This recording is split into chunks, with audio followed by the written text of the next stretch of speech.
صحیح بخاری شریف سے حدیث نمبر 349 ہے. حضرت ابو ذر غفاری رضی اللہ تعالی عنہ فرماتے ہیں ان رسول اللہ صلی اللہ علیہ وآلہ وسلم قال، فرمایا کہ رسول اکرم صلی اللہ علیہ وآلہ وسلم نے خود بیان فرمایا فرج عن سقف بیتی وانا بمکہ، فرمایا میرے گھر کی چھت میں سوراخ ہوا اور میں مکہ میں موجود تھا. گھر کی چھت میں، گھر کی، یہ توجہ طلب نکتہ، گھر کی چھت میں سوراخ ہوا. آنا کس میں تھا؟ فنزل جبریل، حدیث کہتی ہے کہ حضرت جبریل نے اترنا تھا. تو اگر جبریل حضور کی بارگاہ میں ہر دفعہ آتے ہوئے چھت میں سوراخ کرتے یا حضور کے حجرہ مبارکہ کے چھت میں سوراخ کرتے تو پھر چھت باقی رہتی؟ جبریل تو پتہ نہیں دن میں کتنی بار آتا ہے، ہر بار آئے سوراخ کرے پھر جائے، پھر آئے سوراخ کرے پھر جائے، پھر آئے سوراخ کرے، تو پھر چھت تو ختم ہو جائے گی.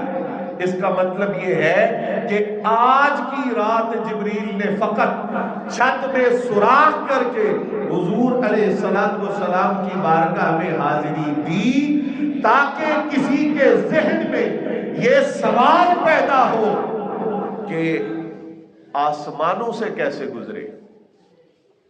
توجہ ہے؟ آسمانوں سے کیسے گزرے؟ ایک آسمان، دوسرا آسمان، تیسرا آسمان، چوتھا آسمان.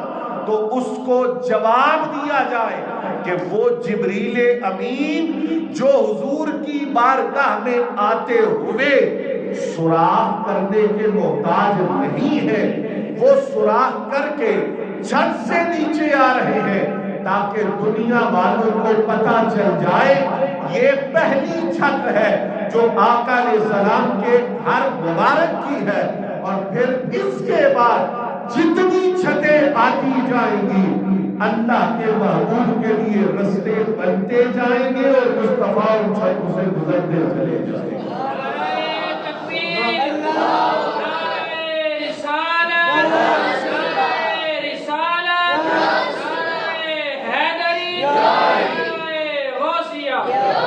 اب یہاں ایک لطیف بات ہے، اگر آپ حضرات سمجھنے کی کوشش کریں. جبریل ہے نورانی مخلوق. آپ یہ روشن دان ہمارے سامنے ہے، شیشے کے روشن دان. یہاں سے جب روشنی اندر آتی ہے تو شیشہ توڑنا پڑتا ہے؟ بولیے. وہ بغیر شیشہ توڑے روشنی اندر آ جاتی ہے. کیوں؟ اس لیے کہ جو نور ہوتا ہے نا، نور، اس کو گزرنے کے لیے رستہ بنانے کی ضرورت نہیں. جو نور ہے اسے گزرنے کے لیے رستہ بنانے کی ضرورت. تو جبریل نے رستہ کیوں بنایا؟ کہا وہ نوری ہے، اور اگر وہ آقا کریم علیہ السلام کی بارگاہ میں حاضر ہو اور اس پہ بشریت کا رنگ آ جائے تو نوری ہو کر اسے رستے کی ضرورت پڑتی ہے. اور آقا جب اوپر کی طرف تشریف لے جائے اور حضور کی ذات پہ نورانیت کا غلبہ ہو جائے، کہا نور ہو، بشریت کے قریب آئے تو رستے کی ضرورت پڑتی ہے. لباس بشری پہنا ہو، نورانیت کا غلبہ ہو جائے تو رستے کی ضرورت ختم ہو جائے. فرمایا وہ آیا انہیں لینے کے لیے، بشریت کے قریب آیا تو رستے کی ضرورت پڑ گئی. یہ جا رہے تھے رب کے پاس، نورانیت نے وہ غلبہ کیا. جس طرح نورانیت کاملہ کو رستے کی ضرورت نہیں ہوتی، رب کا محبوب رستے کی محتاجی کے بغیر آسمانوں سے گزرتا ہوا فرمایا. حضرت جبریل حاضر ہوئے، ففرج صدری، انہوں نے میرے سینہ کو چاک کیا. حدیثوں میں تفصیل ہے، سینہ مبارک کو کھولا، پھر ثم غسلہ بماء زمزم، یہ آپ ہم لوگ بھی جتنے جاتے ہیں نا حرم پاک حاضر ہوتے ہیں، یا وہاں سے کوئی ہمارے لیے زمزم کا گفٹ لے آئے، کوئی زمزم سے وضو کرتا ہے، غسل کرتا ہے؟ نہیں کرتے۔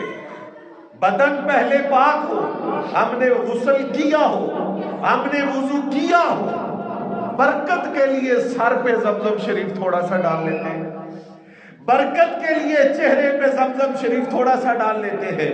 کیا مطلب؟ پاکی پہلے حاصل ہے، برکت کے لیے زمزم شریف کو چہرے پہ لگاتے ہیں، سینے پہ لگاتے ہیں یا سر کے اوپر لگاتے ہیں۔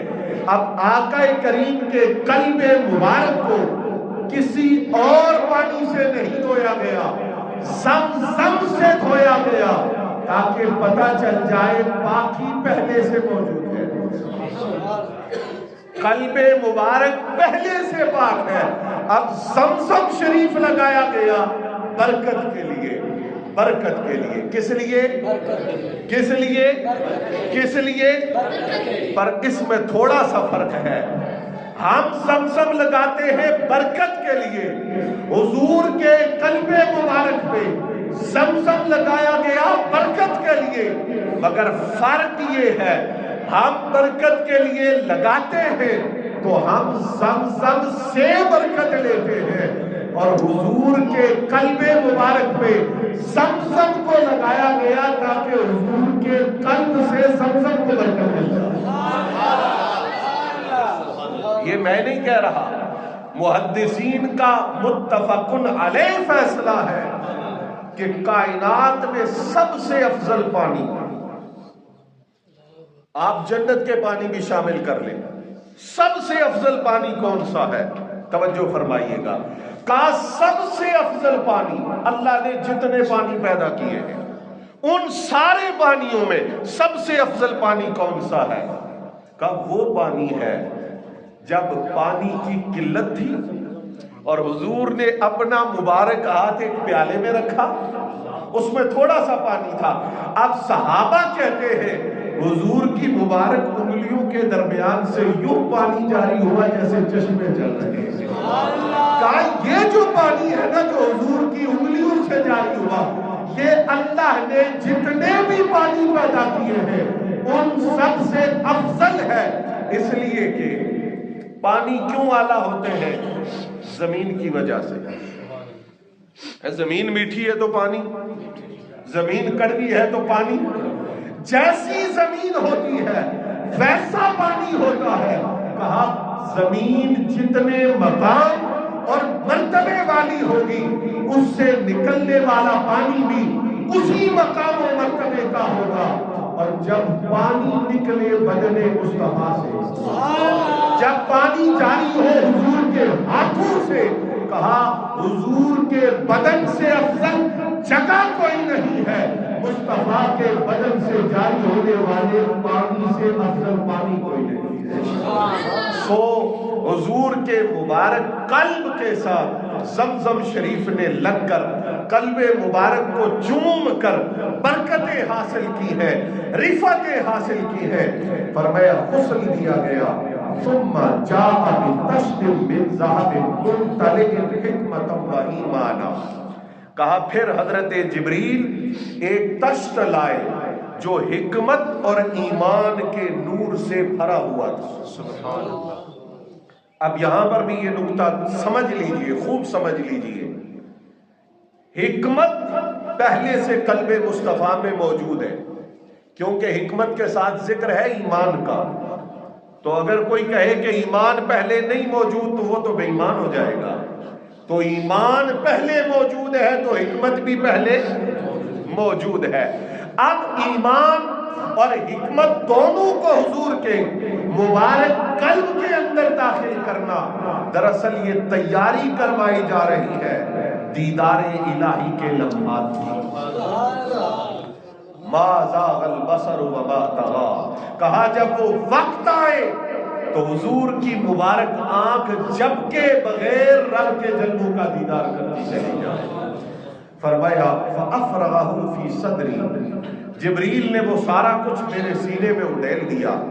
ثُمَّ أَطْبَقَهُ، پھر سینہ اطہر کو بند کر دیا، ثم اخذ بیدی، پھر میرا ہاتھ پکڑا، پھر میرا، اب یہاں پر یہ بات سمجھے، ہاتھ بعض اوقات اس لیے پکڑا جاتا ہے کہ کسی کو رستہ بتایا جائے، اور ہاتھ کبھی اس لیے پکڑا جاتا ہے کہ جو مہمان ہے اس کی عزت کی جائے، اسے پروٹوکول دیا جائے۔ جس طرح کے حضرت عبداللہ ابن عباس رضی اللہ تعالی عنہما حضرت امام حسن اور امام حسین کو سوار کرتے تھے۔ اب اس کا مطلب یہ نہیں کہ وہ خود گھوڑے پہ سوار نہیں ہو سکتے تھے، انہیں سوار کرتے، ان کے پاؤں پکڑ کے رکاب کے اندر داخل کرتے۔ یہ ہے ان کا احترام، یہ ہے ان کی عزت، یہ ہے ان کی توقیر۔ جبریل رستہ نہیں دکھا رہے، اس لیے کہ جبریل نے تو سدرہ پہ جا کے رک جانا ہے، اور اس محبوب نے تو سدرہ سے آگے جانا ہے۔ مصطفیٰ کا ہاتھ پکڑا، جہان والوں کے حضور کی عزت میں مقام بتانے کے لیے۔ فرمایا میرا ہاتھ پکڑا، فعرج بی الی السماء الدنیا۔ مختلف روایتیں ہیں، بعض روایتوں کے اندر ذکر ہے کہ یہاں سے حضور کو لے کر بیت المقدس گئے۔ پھر صحیح مسلم کی روایت میں یہ بھی ہے، مررت بقبر موسیٰ فَإِذَا هُوَ قَائِمٌ يُصَلِّي فِي قَبْرِهِ، کہ رستے میں ہم حضرت موسیٰ علیہ السلام کی قبر سے گزرے اور وہ قبر میں کھڑے ہو کر صلاۃ پڑھ رہے تھے۔ اب صلاۃ کا معنی نماز بھی ہے، صلاۃ کا معنی درود بھی ہے۔ یہ معنی کیا جائے کہ وہ نماز پڑھ رہے تھے تو یہ معنی بھی درست ہے، اور اس سے یہ مسئلہ ثابت ہوتا ہے کہ جو اللہ کے مقرب ہیں ان پر فرض اور واجب تو نہیں ہوتی عبادت فوت ہونے کے بعد، لیکن اگر وہ لذت کے لیے کرنا چاہے تو اللہ کی طرف سے اس کی اجازت آتی ہے۔ اور اگر یصلی صلاۃ بمعنی درود سے ہو تو پھر معنی یہ ہوگا کہ آج حضرت موسیٰ قبر میں کھڑے ہو کے حضور پہ درود پڑھ رہے ہیں۔ اور موسیٰ درود کیوں نہ پڑھے؟ روایت میں آئے گا کہ جب حضور علیہ السلام اس مقام پہ پہنچے جہاں کوئی ساتھ نہ رہا، جبریل بھی پیچھے رہ گئے، اب تھوڑا سا ضرورت تھی کہ کوئی آواز، کوئی ساتھی ایسا ہو جس سے انس کی خوشبو آئے۔ روایت میں یہ بات موجود ہے، جس سے انس کی خوشبو آئے، تو حضرت سیدنا ابو بکر الصدیق رضی اللہ تعالی عنہ کے لہجے میں آواز آئی، قف یا محمد فإن ربک یصلی، محبوب رک جائیے، آپ کا رب صلاۃ پڑھ رہا ہے۔ بہت لطیف بات ہے، باریک بات ہے۔ کہا جب یہ کہا نا کہ صلاۃ پڑھ رہا ہے تو حضور کی توجہ مبارک اس طرف دلائی گئی کہ اللہ نماز پڑھتا ہے، یعنی سرکار کا ذہن اس طرف گیا، جو لفظ یہی تھے نا یصلی، اللہ تعالیٰ صلاۃ پڑھ رہا ہے، تو اب ذہن ادھر گیا، کیا اللہ بھی نماز پڑھتا ہے؟ کہا یہ جو حضور کے ذہن مبارک میں تعجب آیا نا، یہ تعجب اس لیے تھا تاکہ وہ تنہائی کا احساس ختم ہو جائے۔ اللہ تعالیٰ نے توجہ ادھر کر دی کہ تنہائی کا احساس نہ رہے۔ پھر فوری طور پر جواب آیا، هو الذی یصلی علیکم وملائکتہ، محبوب یہ صلاۃ بندوں کی عبادت نہیں ہے، نماز نہیں ہے، بلکہ اس صلاۃ سے مراد درود ہے، اور آج آپ کا رب آپ کی شان کے لائق آپ کی ذات میں خاص رحمت نازل ہو۔ حضرات گرامی قدر، فرمایا حضرت جبریل امین نے میرا ہاتھ پکڑا، اس روایت کے مطابق فعرج بی الی السماء الدنیا، وہ مجھے لے کر اس آسمان دنیا پر گئے۔ فلما جئت الی السماء الدنیا، کہا جب میں آسمان دنیا پر پہنچا، قال جبریل لخازن السماء افتح بی افتح، حضرت جناب جبریل امین نے آسمان کے محافظ فرشتے سے کہا افتح، دروازہ کھول۔ اب یہاں پر جو لوگ کہتے ہیں کہ معراج صرف روحانی ہوئی، تو روح کو جانے کے لیے دروازے کی ضرورت پڑتی ہے؟ دروازہ کھولنے کھلوانے کی ضرورت پڑتی ہے؟ مطلب یہ ہے صرف روح کو سیر نہیں کروائی گئی، روح مال جسم آج رب کی بارگاہ میں معراج کرنے گیا۔ فرمایا محافظ فرشتے نے کہا قال من ھذا، یہ کون ہے؟ قال جبریل، حضرت جبریل نے کہا میں جبریل ہوں۔ میں کون ہوں؟ اب وہ جو بھی کوئی فرشتہ ہوگا، جبریل علیہ السلام کی تو سرداری کے نیچے ہی آتا ہے نا، تو اب سردار کہے میں فلاں ہوں دروازہ کھول، تو فرشتہ جو غلام ہے جبریل کا، جو جبریل کی سرداری میں آتا ہے، وہ آگے سے نہ کھولے۔ بات سمجھ میں آتی ہے؟ سردار سید آقا حکم کرے کہ میں فلاں ہوں، اور آگے کھڑا ہو ڈیوٹی پہ اس کا غلام، وہ کہے دروازہ کھول، کھولے گا یا نہیں کھولے گا؟ لیکن اس نے نہیں کھولا۔ اس نے کہا حل معک احد، اکیلے ہو یا کوئی ساتھ اور بھی ہے؟ اس کا مطلب یہ ہے کہ وہ فرشتہ جبریل سے مقام میں نیچے ہے، پر اسے حکم خدا ہے، یہ کسی خاص ہستی کے آنے پہ دروازہ کھولنا ہے۔ اگر تیرا سردار جبریل بھی آ جائے تو دروازہ نہیں کھولنا، یہ کسی خاص کے لیے بنا ہے، بس جب وہ خاص آئے گا تو تب دروازہ کھولنا ہوگا۔ کہا قال نعم معی محمد صلی اللہ علیہ وآلہ وسلم، کہا ہاں میرے ساتھ محمد صلی اللہ علیہ وآلہ وسلم ہے۔ فقال، اب فرشتے نے کہا اَأُرْسِلَ إِلَيْهِ، اس کے مطالب آپ سنتے رہتے ہیں۔ شاہ عبدالحق محدث دہلوی رحمت اللہ علیہ نے ایک مطلب یہ بیان کیا گیا کہ کیا یہ رسول ہے؟ پھر انہوں نے کہا کہ یہ مطلب نہیں بنتا، اس لیے کہ جو رب کی مخلوق ہے وہ جہاں بھی ہے وہ حضور کی رسالت کو جانتی ہے، یہ نہیں ہے۔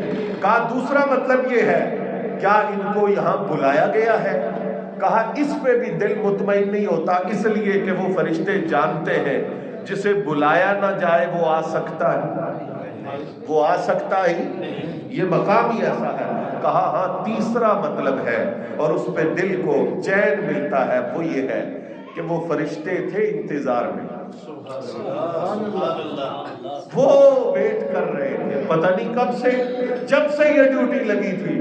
اب انہیں جب بتایا گیا نا کہ حضور تشریف لائے ہیں تو انہوں نے خوشی سے پوچھا اچھا جن کا انتظار کر رہے تھے وہ تشریف لے آئے؟ کہا قال نعم، جبریل نے کہا ہاں وہ دیدار کی گھڑی آ گئی ہے، کھولو دروازہ اپنے محبوب کا دیدار کرو۔ فلما فتح علو السماء الدنیا، جب دروازہ کھولا تو ہم آسمان دنیا پہ آئے، فَإِذَا رَجُلٌ قَائِدٌ عَلَى يَمِينِهِ أَسْوِدًا وَعَلَى يَسَارِهِ أَسْوِدًا إِذَا نَظَرَ قِبَلَ يَمِينِهِ ضَحِكَ وَإِذَا نَظَرَ قِبَلَ يَسَارِهِ بَكَى۔ کہا دیکھا وہاں ایک شخصیت بیٹھے ہوئے ہیں اور ان کے دائیں طرف بھی کچھ لوگ ہیں، بائیں طرف بھی کچھ لوگ ہیں، دائیں دیکھتے ہیں تو ہنستے ہیں، بائیں دیکھتے ہیں تو روتے ہیں۔ اللہ اکبر۔ وَإِذَا نَظَرَ قِبَلَ يَسَارِهِ بَكَى فَقَالَ مَرْحَبًا بِالنَّبِيِّ الصَّالِحِ وَالْإِبْنِ الصَّالِحِ، اس شخصیت نے کہا مرحبا اے صالح بیٹے، مرحبا اے صالح نبی۔ اب یہاں یہ بات سمجھ لیجئے، محدثین نے شارحین نے ذکر کیا، کہا اگر آپ کسی شخصیت کی صفات گنوائیں، آپ اسے کہیں حافظ قرآن، آپ اسے کہیں عالم دین، آپ اسے کہیں نیک، آپ اسے کہیں نمازی، آپ اسے کہیں روزہ دار، آپ اسے کہیں حاجی، آپ اسے کہیں صدقہ و خیرات کرنے والا، آپ اسے کہیں لوگوں سے حسن سلوک کرنے والا، کہا یہ جتنی فہرست ہے نا نیکیوں کی، اگر اس ساری کو آپ ایک لفظ میں بند کرنا چاہیں تو وہ لفظ ہے صالح۔ اب ہر نبی نے حضور کو ویلکم کیا تو صالح کہہ کر، اس کا مطلب ہے اے اللہ کی مخلوق میں سب سے زیادہ کمالات والے ہم تجھے خوش آمدید کہتے ہیں۔ کہا قلت لجبریل من ھذا، میں نے جبریل امین سے پوچھا کہ یہ کون ہے؟ قال هذا آدم، انہوں نے کہا کہ یہ حضرت سیدنا آدم علیہ السلام ہے. وَهَذِهِ الْأَسْوِدَةُ عَنْ يَمِينِهِ وَشِمَالِهِ نَسَبُ بَنِيهِ فَأَهْلُ الْيَمِينِ مِنْهُمْ أَهْلُ الْجَنَّةِ وَالْأَسْوِدَةُ الَّتِي عَنْ شِمَالِهِ أَهْلُ النَّارِ فَإِذَا نَظَرَ عَنْ يَمِينِهِ ضَحِكَ وَإِذَا نَظَرَ قِبَلَ شِمَالِهِ بَكَى. کہا اور ساتھ یہ بھی بتایا کہ جو دائیں بائیں لوگ نظر آتے ہیں، دائیں طرف ان کی اولاد کی روحیں ہیں جو اہل جنت ہیں، بائیں طرف ان کی اولاد کی روحیں ہیں جو اہل جہنم ہیں. وہ اپنی جنتی اولاد کو دیکھتے ہیں تو خوش ہوتے ہیں، جہنمی اولاد کو دیکھتے ہیں تو روتے ہیں. اس کا مطلب یہ ہے کہ اولاد کو یہ سوچنا چاہیے کہ ہم کوئی بھی عمل کریں اس سے ہمارے والدین اگر وہ اللہ کے پاس پہنچ چکے ہیں، اور پھر اس سلسلے میں حضرت آدم علیہ السلام تک جتنے ہمارے آبا ہیں، اچھا کام کریں گے تو انہیں خوشی ہوگی، برا کام کریں گے تو انہیں پریشانی ہوگی. تو کوشش کرنی چاہیے کہ بندہ اچھا عمل کرے، نیک کام کرے. فرمایا جب اس کے بعد حضرت آدم سے ملاقات کے بعد حتی عرج بی الی السماء الثانیہ، دوسرے آسمان پر گئے. فقال لخازنها افتح فقال له خازنها مثل ما قال. فرمایا وہی گفتگو جو پہلے آسمان کے محافظ فرشتے کے ساتھ ہوئی وہی اس فرشتے کے ساتھ ہوئی. مثل ما قال الاول ففتح، وہاں سے دروازہ کھلا. فرمایا قال انس، حضرت انس کہتے ہیں فذکر انه وجد فی السماوات آدم و ادریس و موسیٰ و عیسیٰ و ابراہیم صلوات اللہ تعالی علیہم اجمعین ولم یثبت کیف منازلهم غیر انه ذکر انه وجد آدم فی السماء الدنیا و ابراہیم فی السماء السادسہ. اللہ اکبر. حضرت انس فرماتے ہیں کہ سرکار دو عالم نے فرمایا کہ میری آسمانوں پر انبیاء سے ملاقاتیں ہوئی، آسمانوں پر انبیاء سے. اب جن انبیاء کے نام مینشن کیے گئے ہیں ان میں حضرت آدم ہے علیہ السلام، حضرت ابراہیم ہے علیہ السلام، حضرت موسیٰ ہے علیہ السلام، حضرت یوسف ہے علیہ السلام، حضرت جناب یحییٰ علیہ السلام ہے، حضرت جناب ہارون علیہ السلام ہے. اور یہ سب وہ نبی ہیں جنہوں نے مسجد اقصیٰ میں حضور کے پیچھے نماز پڑھی، اور یہ ان میں وہ ہستی بھی ہے جنہوں نے قبر میں حضور رحمت عالم صلی اللہ علیہ وآلہ وسلم نے ان کے متعلق فرمایا قبر میں حضور پہ سلام پڑھی. اس کا مطلب اللہ کے انبیاء کو رب نے یہ طاقت عطا فرمائی ہے کہ وہ اپنی قبر میں بھی ہیں، وہ مسجد اقصیٰ میں بھی ہیں، وہ آسمانوں کے اوپر جلوہ گر بھی ہیں. بلکہ محققین نے تو یہاں تک ذکر کیا، فرمایا حضرت بلال کی آہٹ کی آواز حضور نے جنت میں سنی. تو حضرت بلال تو دنیا میں تھے. کہا ایک مطلب یہ ہے کہ ان کی آہٹ حضور رحمت عالم نے زمین سے وہاں سنی. وہ زمین پر ہی چل رہے تھے اور حضور وہاں سن رہے تھے. کہا اس سے بھی سرکار کی شان کا پتہ چلتا ہے کہ حضور کتنی دوری سے سن لیتے ہیں. اور کہا ایک مطلب یہ بھی ہو سکتا ہے کہ حضرت بلال یہاں بھی تھے وہاں بھی تھے. حضور کی نسبت کی برکت کی وجہ سے اگر غلام ایک وقت میں یہاں بھی اور وہاں بھی ہو سکتا ہے تو آقا کو اللہ نے کتنی شان عطا فرمائی. فرمایا حضرت جناب سیدنا انس رضی اللہ تعالی عنہ فرماتے ہیں فلما مر جبریل بالنبی بادریس قال مرحبا بالنبی صالح والاخ صالح. دو نبیوں نے بیٹا کہا، حضرت آدم اور حضرت ابراہیم علیہ السلام نے. باقی سارے نبیوں نے سرکار کو بھائی کہا، اخ کہہ کے پکارا. اس لیے کہ یہ دو ہستیاں ہیں جن کی اولاد میں ہمارے آقا و مولا صلی اللہ علیہ وآلہ وسلم تشریف فرما ہوئے ہیں. فرمایا حضرت جبریل امین تعارف کرواتے گئے، کہا یہ ادریس ہے. پھر حضرت موسیٰ علیہ السلام کے متعلق بتایا، انہوں نے بھی بھائی کہہ کر، حضرت عیسیٰ علیہ السلام نے بھی بھائی کہہ کر حضرت یحییٰ علیہ السلام نے بھی بھائی کہہ کر حضور علیہ السلام کو ویلکم کیا، حضور علیہ السلام کو خوش آمدید کہا۔ قال النبی صلی اللہ علیہ وآلہ وسلم ثم عرج بی حتی ظہرت لمستہن اسمع فیہ صریف الاقلام۔ فرمایا مجھے اتنا بلند کیا گیا کہ میں ایک ایسے مقام پر پہنچا جہاں قلم چلنے کی آواز میں نے اپنے کانوں سے سنی۔ فرمایا ففرض اللہ علی امتی 50 صلاۃ، اللہ نے میری امت پر 50 نمازیں فرض فرمائی۔ فرمایا فرجعت بذالک، میں یہ نمازیں لے کر واپس آیا، حتی مررت علی موسیٰ، یہاں تک کہ میں موسیٰ علیہ السلام پر گزرا۔ فقال ما فرض اللہ لک علی امتک، تو حضرت موسیٰ علیہ السلام نے مجھ سے پوچھا اللہ نے آپ کی امت پر کیا فرض کیا ہے؟ قلت فرض 50 صلاۃ، میں نے کہا کہ 50 نمازیں۔ قال فرجع الی ربک فإن امتک لا تطیق ذلک، کہا حضرت موسیٰ علیہ السلام نے کہا اپنے رب کی طرف لوٹ کر جائیے، آپ کی امت اس کی طاقت نہیں رکھتی۔ اب دیکھیں توجہ فرمائے، حکمت تو ہوتی ہے نا۔ حضور نے فرمایا میں موسیٰ علیہ السلام کی قبر سے گزرا، میں موسیٰ علیہ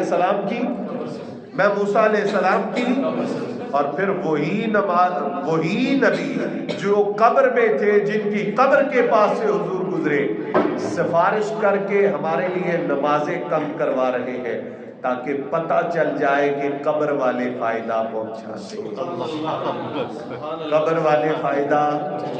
پہنچاتے ہیں۔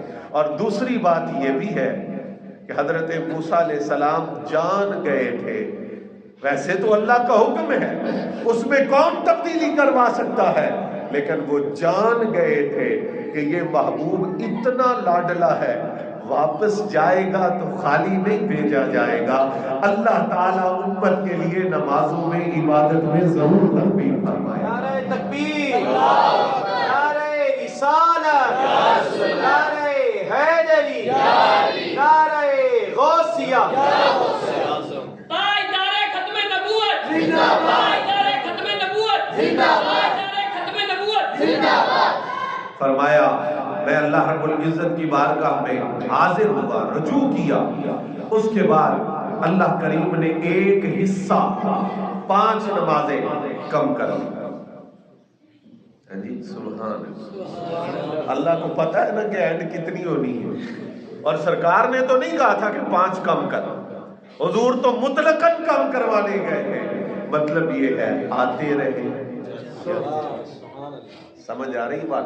اور یہاں تک اہل تحقیق نے ذکر کیا ہے، فرمایا کہ اللہ جل جلالہ مکان سے پاک ہے، اللہ مکان سے پھر اس نے یہ جو قرآن میں فرمایا ہے نا علل عرش استوا، فرمایا اس میں حکمت یہ ہے تاکہ حضور عرش پہ جانا ذکر کرے، مخلوق کو یہ پتہ چل جائے کہ وہ دیدار بھی کر کے آئے ہیں اور اس رب کی بارگاہ میں معراج بھی کر کے آئے۔ تو کہا اللہ تعالیٰ نے کچھ کم کیا، پھر میں حضرت موسیٰ علیہ السلام کے پاس پہنچا، حضرت موسیٰ علیہ السلام سے بیان کیا اتنا کم ہوا ہے، فقال راجع ربک فإن امتک لا تطیق، کہا جائیے اپنے رب سے پھر عرض کر دیجئے آپ کی امت اس کی طاقت نہیں رکھے گی۔ فرمایا فراجعت، میں گیا، فوضع شطرہ، اللہ نے کچھ کم کر دی، فرجعت الیہ فقال ارجع الی ربک، پھر آیا، پھر موسیٰ علیہ السلام نے وہی مشورہ دیا، فإن امتک لا تطیق ذلک، فراجعته فقال هي 50 وهي 50۔ سبحان اللہ، صحیح بخاری ہے۔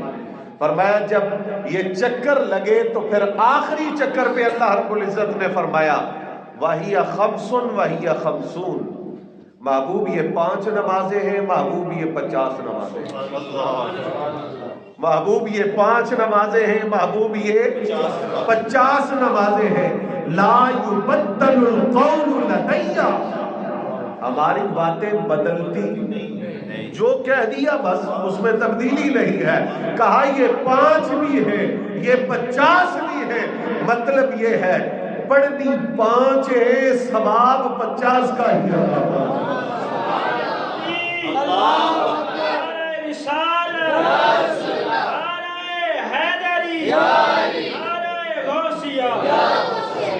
فرمایا فرجعت الى موسیٰ، میں موسیٰ علیہ السلام کے پاس آیا. فقال راجع ربک، حضرت موسیٰ علیہ السلام نے کہا محبوب پھر جائیے.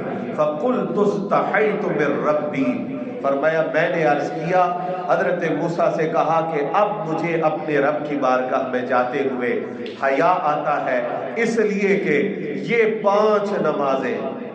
اب حضور تو دیکھ رہے ہیں نا کہ کچھ نمازیں پڑھنے والے ہم جیسے غافل بھی ہوں گے، اور کچھ نمازیں پڑھنے والے ایسے بھی ہوں گے جو کہیں گے یا اللہ رات تھوڑی لمبی ہوتی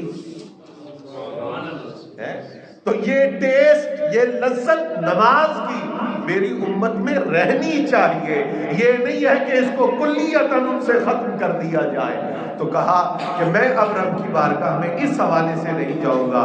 ثم انطلق بی حتی انتہا بی الی سدرۃ المنتہی، فرمایا پھر حضرت جبریل مجھے لے کر چلے، ہم سدرہ تک پہنچے. وغشیہا الوان لا ادری ما ہی، کہا اتنے زیادہ رنگ تھے سدرہ پر کہ ان کا اندازہ ہی نہیں لگایا جا سکتا کون کون سا رنگ ہے، کون کون سی رنگت ہے.